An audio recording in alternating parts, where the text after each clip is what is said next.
this one right here. We drew this based on this photo. And so now we're going to put in a backdrop today.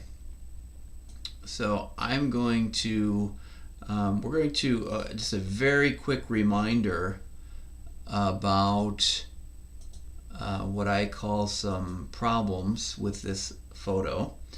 And again, there's nothing wrong with taking your phone out and taking a quick picture, but we are not tied to this photo.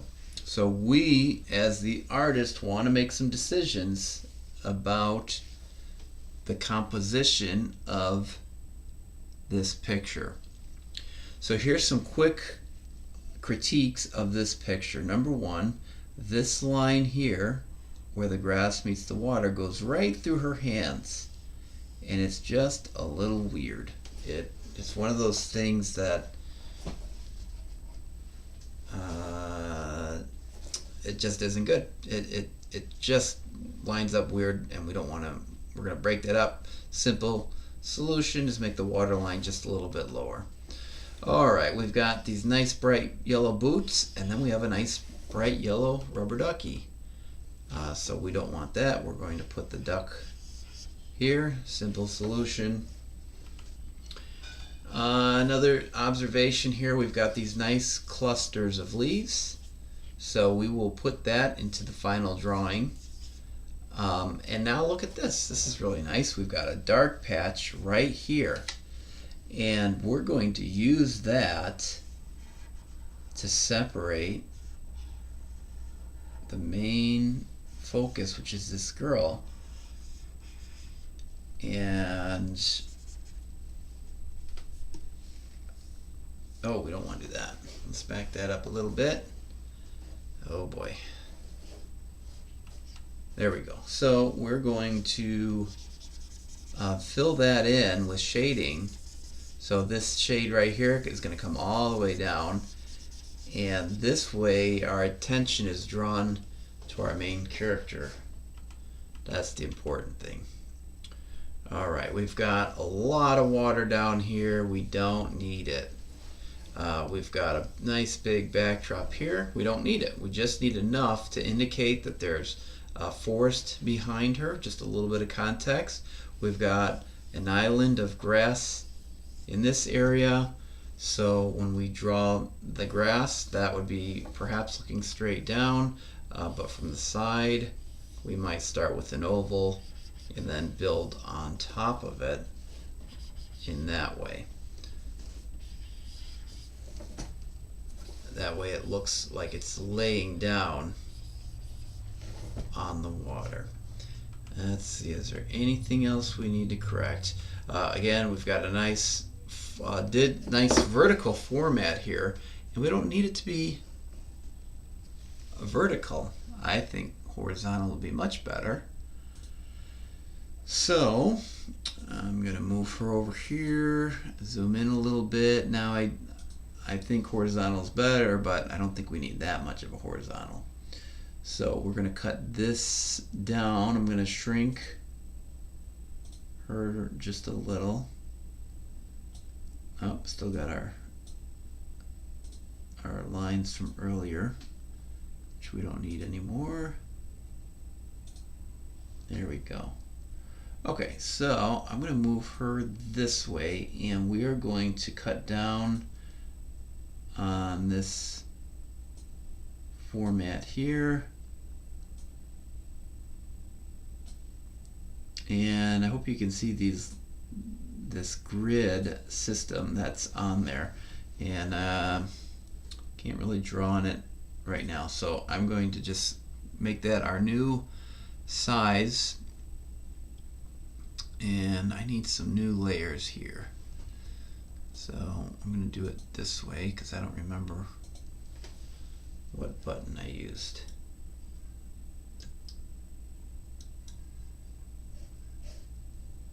Yeah, we're not going to play with that right now. Alright, so I'm just going to bring this back, and I need some new layers. That's where I was going. So So it's new layers.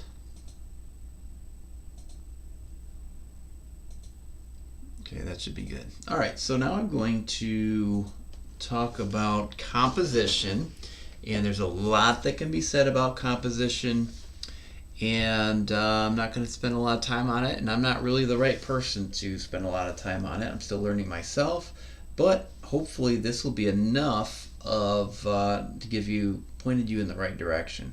So we're going to look at breaking up the horizontal line, the length and the width both in thirds. So I've got a line here, lines that go this way, and if you have, you may have this setting on your phone. When you look at the view of what you're taking a picture of, and the whole point is so that you can use these as a guide. So do I want my main character right in the middle? Nope, that would be pretty dull and pretty boring. I'm going to go for so some great places to put anything of interest would be in these intersections here. I could put my main character right there, or any of those. I like the idea that my character is having fun in the water, and so that's a good spot for her. I could put her, there as well, but I like the idea that we are experiencing this time together in the water, and she can see what's out in front of her, and we can see what's in front of her. If she were over to the side, then there's things going on behind her that we see and she doesn't. So I kind of like the idea that we're playing together. And yeah, so there you go. I'm going to put it right there. And I think that's a fine place to get started. Actually, we're going to draw a little more. We're going to lay this out a little bit. We'll come back to this reference, and I'm going to draw this line of where the grass meets the water. I'm actually going to put it up here, right about there, and I can think of this as ovals. And that way, when I put in that line, I can use the oval. I'm going to use the bottom of the oval, and then I'm going to come around this way. And I just created a very interesting line for the water. And I'm going to adjust that just a little bit, just so it's not so curvy.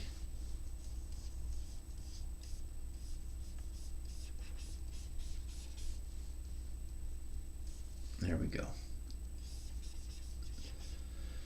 So then I'm going to add the top where the grass meets the trees, and again, this is really important that you remember that as the artist, you make these decisions. You are not tied to the photo. The photo is there as inspiration, but you're never going to see an art gallery where they have the painting and then the reference photo next to it, because nobody cares. We care about the final piece of work. So I'm just drawing inspiration from what I have in the photo. Feel free to deviate, especially when it comes to the backdrop. The backdrop is just here to accentuate and give a little reference to what our main character is up to. So we really don't need to sweat it. I'm going to have some maybe some weeds in here, and all I'm doing right now is I'm using these circles to draw some interesting clumps of leaves.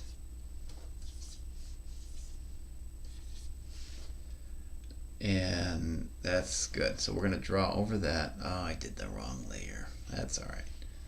We can fix it.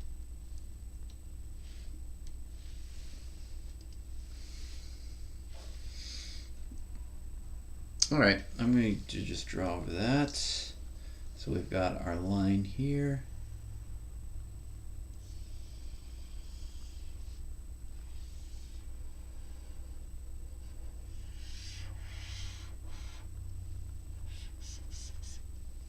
Okay, so now I can draw over that. I'm going to just lighten this up so it's not quite so bright. That's what I want. There we go. Lighten that up. And we're going to draw on top of that. And I'm going to draw clusters of leaves. And the way I'm going to do that is as I look at the photo, it's almost like some curved lines for the tops of the leaves and then pointy. And we're just using random strokes here is what's important.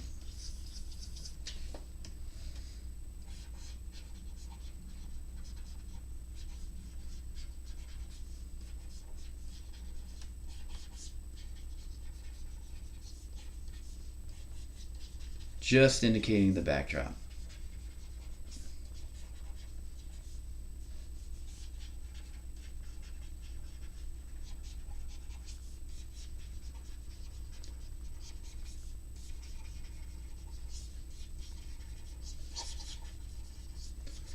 And then I'm just going to throw a few more random ones in there. All right, and we talked about this dark area behind her, and I'm going to extend that down. So I'm going to put an outline around her.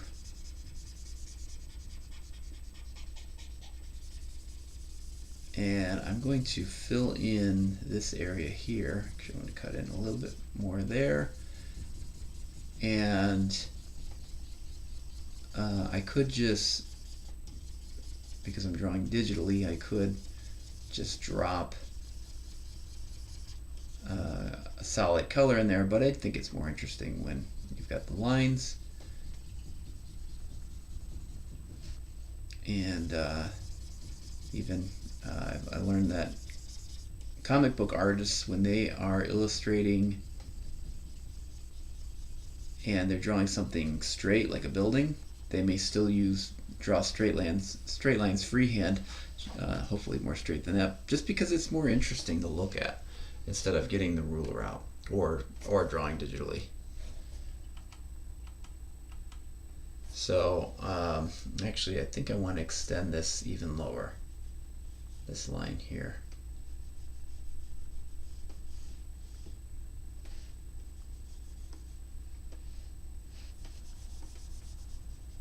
Because it helps separate again the character from the backdrop. All right, so I also want to add some shading to the leaves. So if I've got this shape for the leaves, we can think about light hitting from this direction and it being brightest here, a little bit darker here, and all the way down. So I can shade that in, and then this will be a little bit darker, and then this might be even maybe a little bit lighter. So that's the idea that's going to go into when I shade the leaves. That's how I'm thinking about it, and I'm not drawing all those lines. I'm just going to start by, because my goal here is just to break these up, because they are distracting. They're just supposed to indicate where this takes place. And so I am going to shade in that way.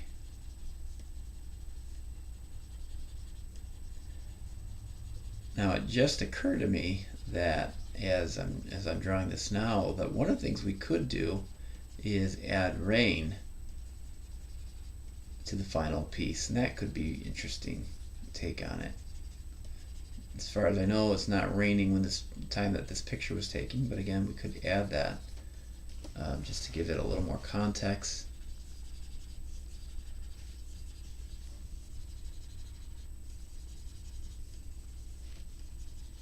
Okay, I'm just going to turn off that back layer for a moment, and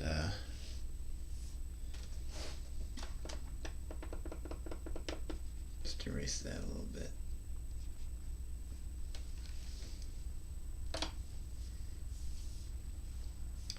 But I can darken around the figure, and it just kind of helps isolate her a little more. And I'm just using scribbles to indicate the leaves, with a little bit of shading. That's good enough.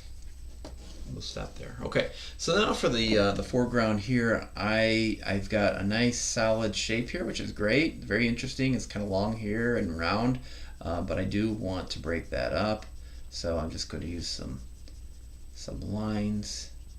And again, I think I want a little more shading around the main character, just so that she stands out. She is where I want the viewer to look. That's the point of this drawing.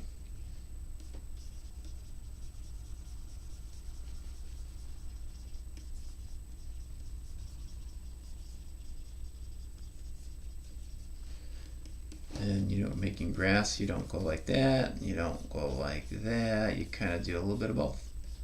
Variety, random, that is the way to go.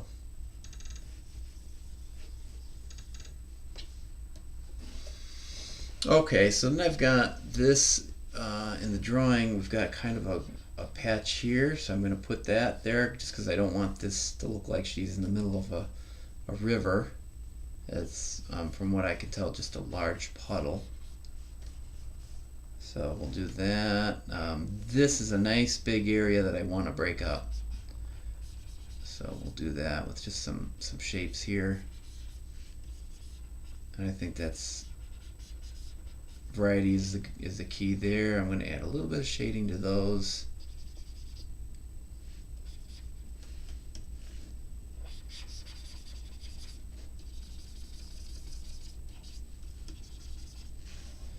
Helps break it up. Got a little bit of grass coming out here. And then to break up the water, let's see, I think I will add a little more shading to the base, this grassy area, and then we're just going to add some wavy lines to indicate water. Helps us to understand that she's in the water. Oh, I forgot the ducky. We got to get that ducky in there.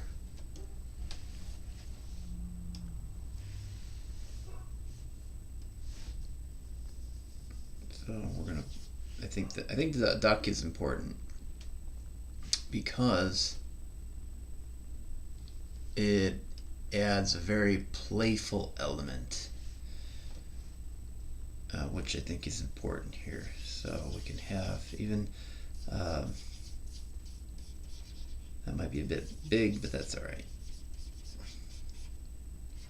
Just using circles and ovals.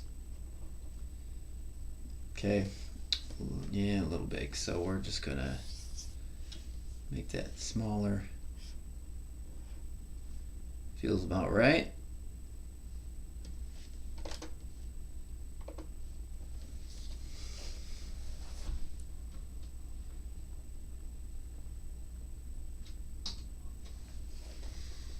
And we'll draw on top of that.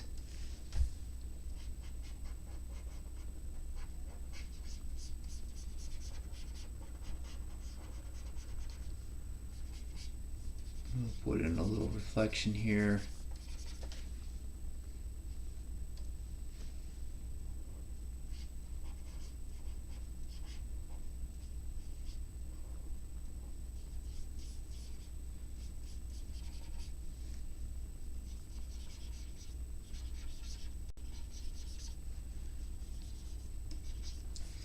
And again, we're just breaking up the water so that it's not a solid area that competes with our main character here, the focal point of the drawing. So I hope that's helpful. I'm just gonna add a little more detail to it before we wrap it up. And again, it's important for me to separate her from the backdrop. So I'm just gonna add some more lines here, some more shading, and again, I just want you to know that you're the artist. That's the important part. It's not so much about your reference. It's about the final piece. That's what's important. That's what people are going to see. So we're not going to worry so much about accuracy. Well, there's a tree and it's exactly right here, because nobody cares. But what's most important is that the message is communicated. We've got this girl playing in the water with the rubber duck, and she's having a great time, and that's really what we want to convey here, not where exactly was that rock placed. So I'm going to add a little more shading here to break up this area, and with that I think we have a good